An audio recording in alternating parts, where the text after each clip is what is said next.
안녕하세요. 22년 차 특수물건 경매 전문가로 활동하고 있는 라굴프입니다. 자, 최근 영상에 제가 강제집행 관련해서 올렸던 영상이 조회수도 굉장히 뜨거웠고 구독 신청해 주신 분들도 꽤 많이 계셔서 우선 감사하고, 그와 비슷한 사례들을 좀 소개를 해드리려고 이번 영상을 제작하게 됐습니다. 자, 이번 사건은 이렇게 지금 미스코 부동산에서 접속을 해서 보고 있는데, 여기 새 아파트가 들어서 있는데, 이 아파트를 받았던 게 아니라 이 아파트가 지어지기 전에 있던, 재개발이 진행이 되던 빌라를 받아서 현재는 이렇게 아파트가 들어와 있었어요. 지금 현재는 아파트가 들어와 있습니다. 자, 사건은 2013 타경 43859 사건이었고, 이 사건 같은 경우에 권리관계를 분석하시면 인수 대상이 없었고 되게 심플했던 물건이에요. 재개발이 진행이 되고 있었는데 낙찰이 지금 저가에 잘 됐었고, 문제는, 자, 점유를 누가 하고 있었냐 하면 임차인이 아닌 전 소유자, 채무자 측에서 점유를 하고 있던 사건입니다.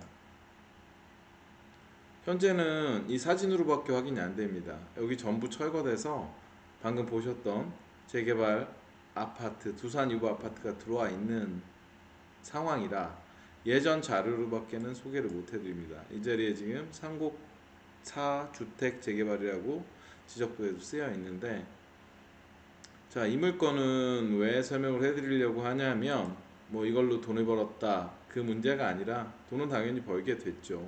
재개발이 진행이 됐고 지금은 아파트가 들어서 있으니까 돈을 번 문제가 아니라, 여러분들이 되게 궁금해하시는, 이게 어떤 문제가 있었냐면, 이거는 지금 안산에서 육판이라고 소고기집을 크게 하고 있는 학생을 제가 추천을 해서 학생한테 받게 했던 물건인데, 이 물건 같은 경우에는 명도할 때 좀 문제가 있었어요. 사시던 분들하고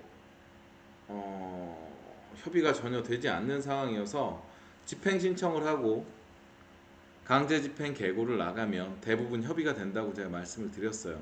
제가 22년 동안 경매를 계속하면서 강제 집행을 실제로 진행했던 건 10번이 안 됩니다. 그럴 정도로 굉장히 강제 집행을 진행한다는 게 확률적으로 희박해요. 그 전에 웬만하면 다 합의가 이루어지기 때문에 굳이 집행을 하는 걸 저도 원치 않고, 관계가 좋지 않는 상태로 이별을 하는 걸 저는 원치 않습니다. 서로에 대한 최소한의 배려가 있으면 정말로 합의로 웃으면서 내보낼 수 있는 게 가장 좋아요. 저 같은 경우에는 웃으면서 내보내고 그들을 도운 적도 많이 있고, 나중에 명도 이야기하면서 그분들과의 좋은 관계를 현재도 유지를 하는 그런 분들에 대해서도 제가 말씀을 좀 드릴 건데, 저는 사람 관계가, 이분들 두 번 다시 제가 살면서 안 보더라도 이분들 마음 아프게 하고 싶지 않았어요. 그랬는데 이 사건 같은 경우에는 정말로 협의가 아예 불가능한 상황이라 법의 힘을 빌려서 이분들을 강제 집행을 했는데, 제가 강제 집행을 하고 이 학생한테 당부를 했던 게 있어요. 야, 아무리 정신이 없어도 내일서부터 며칠간은 계속 보관소에 전화를 해서 이분들이 짐을 가져갔는지 체크를 해라라고 제가 당부를 했어요. 그리고 저는 어차피 제 물건이 아니었기 때문에 시키고 잊어버렸어요, 저도. 근데 정말로 당황스러운 일이 생깁니다. 강제 집행이 전부 끝나고 저도 잊어버리고 있었는데 딱 10개월 후에 이 친구가 전화가 옵니다. 아침부터 놀래서 선생님 큰일 났습니다. 무슨 일이니? 라고 물었더니 저희 보관소에서 전화가 왔는데 그분들이 아직까지 짐을 안 찾아갔고 보관비가 10개월 동안 밀려 있다고 합니다. 어떻게 해야 됩니까? 라고 전화가 왔어요. 일단 우선 첫째는 제가 잔소리를 좀 했습니다. 너 내가 그때 아무리 바빠도 보관소에 연락을 해라. 그거 안 하면 큰일 나니까 무조건 연락을 해서 짐을 찾아갔는지 체크를 해라 라고 하지 않았냐 잔소리를 했는데, 자기도 너무 사는 게 정신이 없어서 못 탔다는 거예요. 그래서 할 수 없이 움직여야죠. 일단은 시켰습니다. 일단은 지금 상태에선 방법이 없고,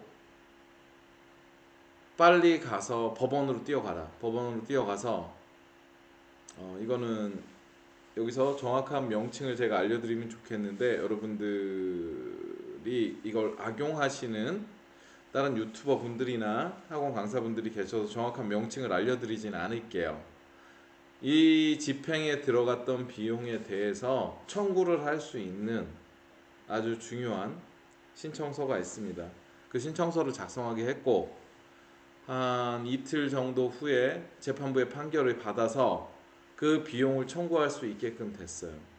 그걸 가지고 집행관실로 뛰어가게 하고, 그 보관 중인 짐에 대해서, 강제 집행을 한 짐에 대해서 동상경매 신청을 시켰습니다.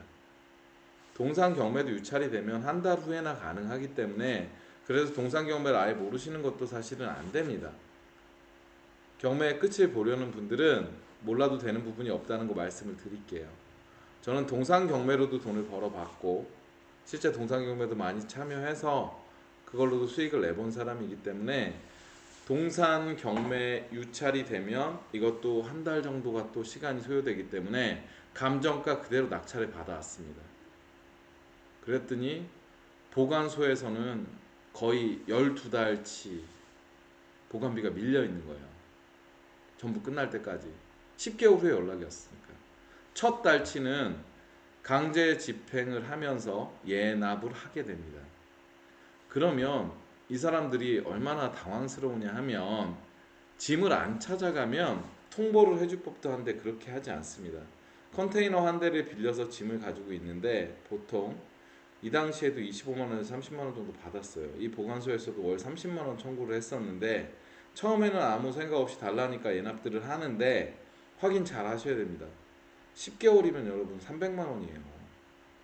12개월이 동상경매 집행까지 걸렸는데, 한 달치는 예납이 돼서 11달치 330만원을 달라고 하는 겁니다.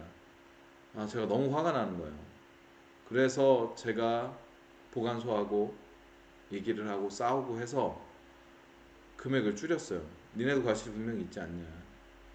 그래서 한 달에 20만원인가 25만원으로 계산을 해서 그 부분에 대해서 물어주고, 더 황당한 거는 제가 동산 경매하는 날 참여를 안 했어요. 학생부로 가서 어차피 채권 상계 신청을 해서 받아오면 되니까 네가 낙찰을 받아라 라고 했더니, 이 친구가 다 끝나고 연락을 했더라고요. 어떻게 됐니? 그랬더니, 선생님 제가 트럭도 없고 그걸 화물차를 또 불러서 그 짐을 다 실어갖고 어디다 보관할 데도 없는데, 때마침 그 보관소에서 TV니 뭐 세탁기니 냉장고니 가전들도 다 있는데 혹시 안 쓸 거면 자기를 달라 그러더래요. 저 같으면 절대 못 줍니다. 화가 나서. 근데 이 친구는 대인배예요. 그쪽에서 보관비를 거의 1년치를 물렸는데 그 짐을 그대로 다 주고 왔답니다.